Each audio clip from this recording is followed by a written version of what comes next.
নমস্কার, আবার একটা ভিডিও নিয়ে চলে এসেছি, রান্নার ভিডিও। এই যে দেখুন, এই যে উনুনে রান্না এবং কলা পাতায় রান্না রান্না এখন তো উঠে গেছে কলা পাতায় রান্না খাওয়া, কারণ অনেকেই চাষবাস কমে গেছে গ্রামাঞ্চলে, কলা গাছেরও বাগান কমে গেছে, কিন্তু অনেকের বাড়িতে আছে।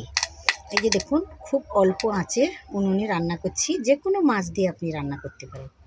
দেখুন, যে কোনো মাছ, যে কোনো চিংড়ি মাছও করতে পারেন, যে কোনো মাছ দিয়ে প্রথমে মাছগুলোকে একটু ভালো করে ভেজে নেবেন।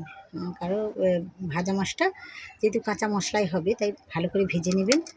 তারপরে এখানে আছে হলুদ গুঁড়ো, লঙ্কা গুঁড়ো, সর্ষের তেল, নুন, আদা বাটা, রসুন বাটা, পেঁয়াজ বাটা, টমেটো বাটা আর কাঁচা লঙ্কা বাটা। এগুলো যদি কম কম মশলায় থাকে একসঙ্গে করে মিশিয়ে বেটে নিতে পারেন, একসঙ্গে দিয়ে দেবেন। তারপর টক দই একটু দিতে পারেন, যে যেমন খান। তারপর জিরে বাটা, জিরে একটু গুঁড়ো দেওয়া আছে, বাটা গুঁড়ো দিতে পারেন, তাতেও খেতে পারবেন।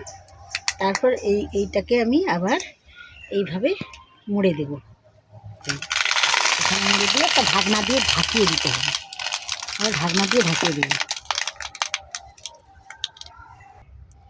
তারপর এইভাবে মুড়ে নিতে হবে। মুড়ে নিয়ে তারপর এইভাবে কিছুক্ষণ ঢেকে দেবেন। ঢেকে দেওয়ার পর তারপরে দেখবেন খুব অল্প আঁচে 10 থেকে 15 মিনিট পর খুলে নেবেন, নিয়ে তারপর খাবেন, খুবই ভালো লাগবে। যদি আমার ভিডিওটা ভালো লেগে থাকে তাহলে লাইক, কমেন্ট, শেয়ার এবং সাবস্ক্রাইব করতে ভুলবেন না।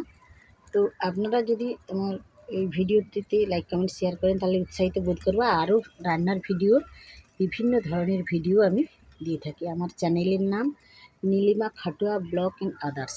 আরেকটি চ্যানেল আছে, সেই চ্যানেলটির নাম গানের ওপারে। গানের ওপারে সমস্ত গানের ভিডিও করে থাকি। তারপর হারমোনিয়াম টিউটোরিয়াল ছাত্রছাত্রীদের শেখাই, এইখানে ইউটিউব চ্যানেলেই আছে।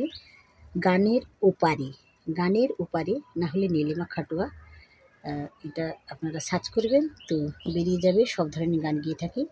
সবাইকে অসংখ্য ধন্যবাদ। আজ এই পর্যন্ত। নমস্কার, অসংখ্য ধন্যবাদ।